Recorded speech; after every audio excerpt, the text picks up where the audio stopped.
while back, I watched and enjoyed William Friedkin's The French Connection. I never got around to reviewing it on here just because I'm pretty sure I watched it before I had a YouTube channel.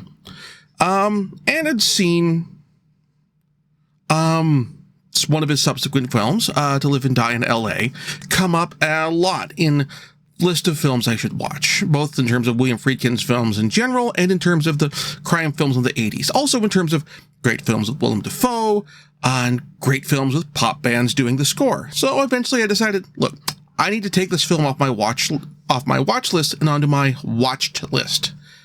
So here we are. It's hard to talk about To Live and Die in L.A. without making comparisons to one of Friedkin's earlier movies, the aforementioned The French Connection, and one of Michael Mann's movies, Heat. All three are stories that focus on criminals and the police, in this case, the U.S. Secret Service, who chase them, and their parallels as driven, focused individuals and the ways that that focus can lead to their undoing and ultimate self-destruction.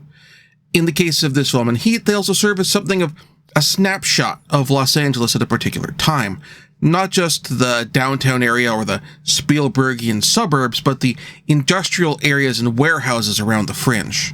Peterson and Dafoe's performances are very much the thing that this film depends on and rests on as pillars of support. While my first exposure to Peterson was the more paternal Gil Grissom in CSI, I've seen Manhunter, so I've seen him play the sort of driven, borderline unhinged investigator before, but the performance in To Live and Die in L.A. predates that, and honestly, Will Graham in Manhunter is a far more sympathetic character than Chance in To Live and Die in L.A. is.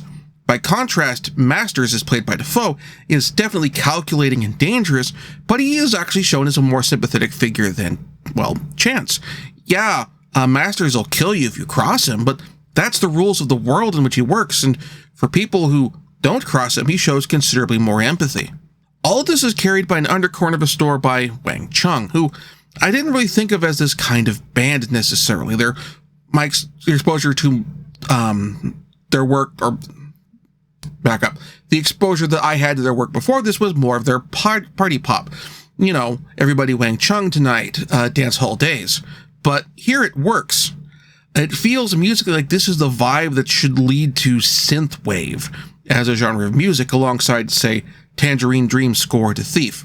And of course, can't talk about To Live and Die in L.A. with the fact that this film has undoubtedly one of the best follow-ups to Friedkin's own chase scene from The French Connection, going from the back streets and alleys of industrial Los Angeles to the dry canals of the LA River, and then onto oncoming traffic on the freeway.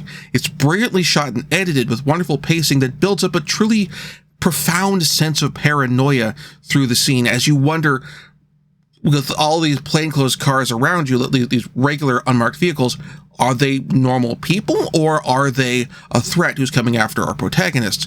Which honestly is a scene that might not even work as well if set in the present day, if only because the ubiquity of traffic cameras would make it more difficult for the characters to lose their pursuers over the course of the scene. Ultimately, I really liked this movie, and I think I'm going to need to have this and the 4K releases of Heat and Collateral in my collection for nice snapshots of Los Angeles through the lens of a crime filler collection. Maybe probably toss in Thief in there as well, though Thief's kind of contemporaneous. But yeah, just to have this as like a big Los Angeles crime story film collection.